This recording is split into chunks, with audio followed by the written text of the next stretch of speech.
Hello students. Students, जैसे आप जानते हैं कि हमने सक्सीड एनसीईआरटी सीरीज स्टार्ट की है जिसमें हम इम्पॉर्टेंट एनसीईआरटी क्वेश्चंस को डिस्कस करते हैं। आज के वीडियो में हम पी ब्लॉक एलिमेंट से एक बहुत ही इंपॉर्टेंट एनसीईआरटी क्वेश्चन को डिस्कस करेंगे। तो देखिए, हमारा क्वेश्चन है why are pentahalides more covalent than trihalides. तो बेसिकली ये क्वेश्चन है फ्रॉम ग्रुप 15 एलिमेंट्स। तो देखिए, क्वेश्चन में आपको पूछा जा रहा है कि जो पेंटाहेलाइड्स हैं, किसके पेंटाहेलाइड्स? ग्रुप 15 के, वो ज़्यादा कोवेलेंट क्यों है ट्राइहेलाइड से। सो सबसे पहले हम ग्रुप 15 के एलिमेंट्स लिख लेते हैं। ग्रुप 15 में हमारे पास nitrogen, phosphorus, arsenic, antimony and bismuth. तो देखिए, हमारे पास एक बहुत ही कॉमन सी चीज़ है यहाँ पर कि जब भी ग्रुप 15 के एलिमेंट्स हैलोजन के साथ रिएक्ट करते हैं उस टाइम पे ये हैलाइड्स बनाते हैं। और इनके जो हैलाइड्स हैं ये दो तरह के हैं। एक तो है ट्राइहेलाइड्स एंड देन वी हैव पेंटाहेलाइड्स। देखिए, नाम से ही सुजेस्टेड है, ट्राई मतलब तीन। ऐसा कंपाउंड जिसमें 3 हैलोजन एटम्स अटैच हैं, तो इनका फॉर्मूला, इनकी जो फॉर्म रहती है दिस इज बेसिकली MX3। जबकि पेंटा का मतलब क्या होता है? 5। तो ऐसा कंपाउंड जिसमें 5 हैलाइड्स हो, 5 हैलोजन एटम्स हो, उसे हम क्या कह देंगे? पेंटाहेलाइड। और इसकी फॉर्म क्या रहती है? MX5। यहाँ पर जो M है, M रिप्रेजेंट कर रहा है इन ग्रुप 15 एलिमेंट्स को, जबकि जो X है ये X रिप्रेजेंट कर रहा है हैलोजन को।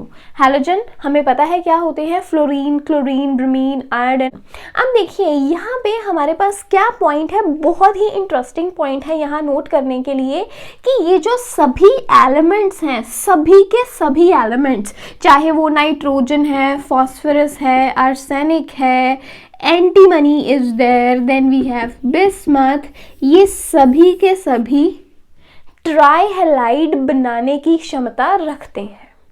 जबकि जो पेंटाहेलाइड्स हैं, पेंटाहेलाइड्स हमारे पास एलिमेंट्स बनाते हैं phosphorus, arsenic, antimony and bismuth. याद रखिए कि जो नाइट्रोजन है, नाइट्रोजन पेंटाहेलाइड नहीं बना सकता। ये भी हम डिस्कस करेंगे वीडियो के लास्ट में। पहले हम इस क्वेश्चन का आंसर कर लें। तो यहाँ पे अभी हमें क्या क्लियर हो गया कि जो हमारे ग्रुप 15 के एलिमेंट्स हैं, दो तरह के हैलाइड्स बना सकते हैं, ट्राइहेलाइड्स एंड पेंटाहेलाइड्स। ट्राइहेलाइड्स की जनरल फॉर्म MX3 एंड पेंटाहेलाइड्स की MX5। तो इस क्वेश्चन का जो आंसर है वो बेसिकली डिपेंड करता है इनकी पोलराइजिंग पावर पे। क्या वर्ड मैं कह रही हूँ? Polarising power. और जो पोलराइजिंग पावर है it is directly proportional to oxidation state. तो सिंपल सी बात है, कोई भी हमारे पास जो कंपाउंड है वो कोवेलेंट नेचर रखेगा या नहीं रखेगा, ये डिपेंड करता है उसके पोलराइजिंग पावर पे। और पोलराइजिंग पावर उसकी ज़्यादा होगी, कम होगी, ये हम पता लगा सकते हैं उसकी ऑक्सीडेशन स्टेट से। अगर ऑक्सीडेशन स्टेट ज़्यादा है तो पोलराइजिंग पावर भी ज़्यादा होगी, और इन टर्न में जो कोवेलेंट करैक्टर है ये कोवेलेंट करैक्टर भी ज़्यादा होगा। अब हमें ये क्लियर हो गया ना, ऑक्सीडेशन स्टेट ज़्यादा तो पोलराइजिंग पावर ज़्यादा, तो इसी कारण से कोवेलेंट करैक्टर ज़्यादा। तो अब हम देखेंगे ट्राइहेलाइड और पेंटाहेलाइड में ऑक्सीडेशन स्टेट ज़्यादा किसकी है। It is of the form MX3। MX3 form का है तो ऑब्वियसली यहाँ पर की ऑक्सीडेशन स्टेट क्या रहेगी? +3।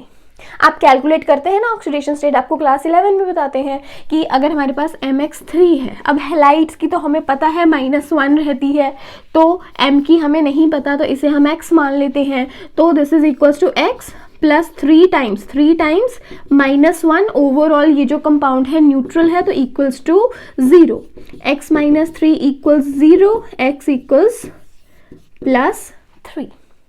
तो यहाँ पे जो हमारे पास ग्रुप 15 के एलिमेंट्स हैं, these are showing the +3 oxidation state.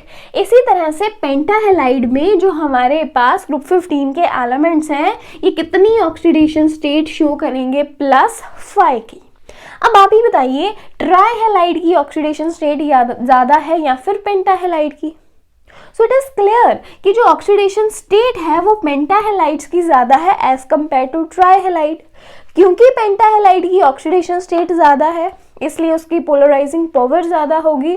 क्योंकि उसकी पोलराइजिंग पावर ज़्यादा है इस कारण से उसका कोवेलेंट कैरेक्टर भी ज़्यादा होगा।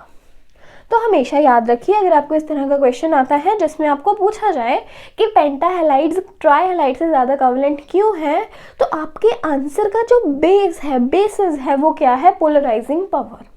आप सिंपली यही एक्सप्लेन करेंगे क्योंकि पेंटाहैलाइड्स की ऑक्सीडेशन स्टेट ज़्यादा है उस कारण से उसकी पोलराइजिंग पावर ज़्यादा है, जिसका मतलब उसका कोवेलेंट कैरेक्टर भी ज़्यादा होगा।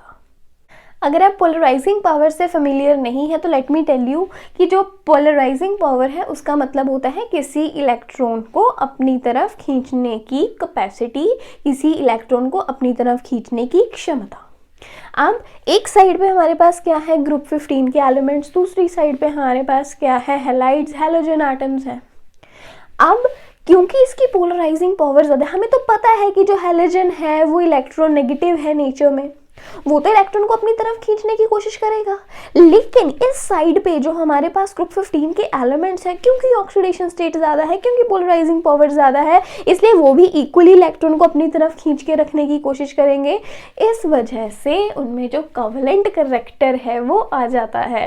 तो ये पॉइंट है यहाँ पर। सबसे पहले इसे नोट कर लीजिए, आंसर नोट कर लीजिए, उसके बाद हम एक और इम्पॉर्टेंट क्वेश्चन डिस्कस करेंगे यहीं इस टॉपिक से। बस बहुत ही इंपॉर्टेंट क्वेश्चन है। In case of nitrogen NCl3 is possible but NCl5 is not, while in case of phosphorus both PCl5 and PCl3 are possible. Why? तो देखिए यहाँ पे हमें इन दोनों का कंपैरिजन दिया गया है, नाइट्रोजन एंड फॉस्फोरस का। कहा जा रहा है कि जो NCl3 है, नाइट्रोजन के केस में NCl3 एग्जिस्ट करता है लेकिन NCl5 एग्जिस्ट नहीं करता, जबकि फॉस्फोरस के केस में PCl3 एंड PCl5 दोनों ही एग्जिस्ट करते हैं। क्यों? या फिर इसी क्वेश्चन को मॉडिफाई इस तरह से किया जाता है कि हमारे पास PCl5 तो एग्जिस्ट करता है लेकिन NCl5 एग्जिस्ट नहीं करता, give reason, justify the statement, इस तरह से क्वेश्चन आता। तो बहुत ही इम्पॉर्टेंट है ये भी। तो देखिए यहाँ पे रीजन क्या है, हम बात कर रहे हैं नाइट्रोजन की और फॉस्फोरस की।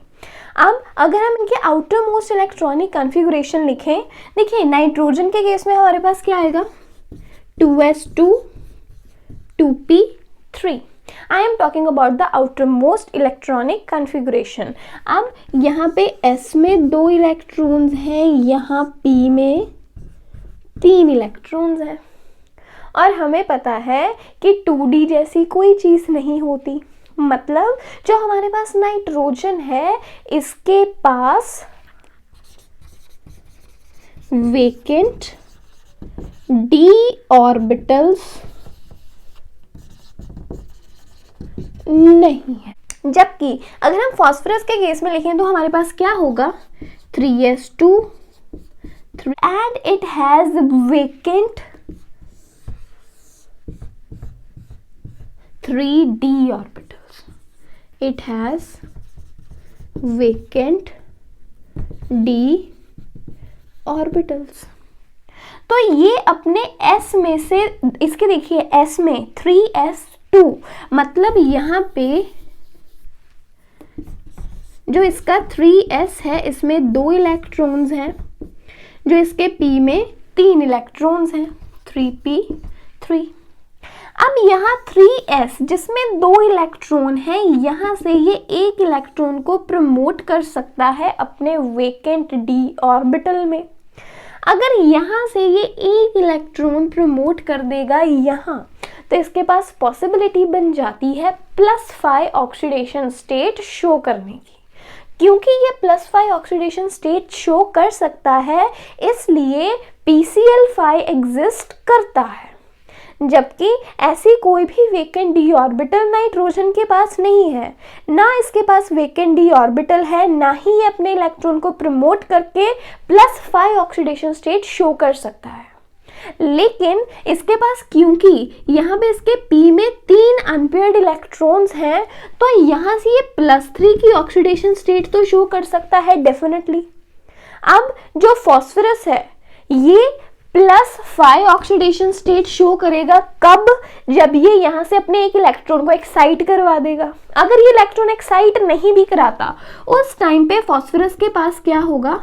S में 3s में यहाँ पे 2 इलेक्ट्रॉन्स पड़े हैं, 3p में इसके पास एक अनपेयर इलेक्ट्रॉन पड़ा है, यहाँ पे इसके पास 3 अनपेयर इलेक्ट्रॉन्स हैं, इस वजह से ये शो करता है +3 ऑक्सीडेशन स्टेट। तो देखिए फॉस्फोरस के केस में तो +3 oxidation state and +5 oxidation state दोनों ही पॉसिबल है, इसलिए ये PCl3 भी बना सकता है, ये PCl5 भी बना सकता है। नाइट्रोजन सिर्फ और सिर्फ शो करता है +3 ऑक्सीडेशन स्टेट, इसलिए ये PCl3 तो बना सकता है और PCl5 नहीं बना सकता।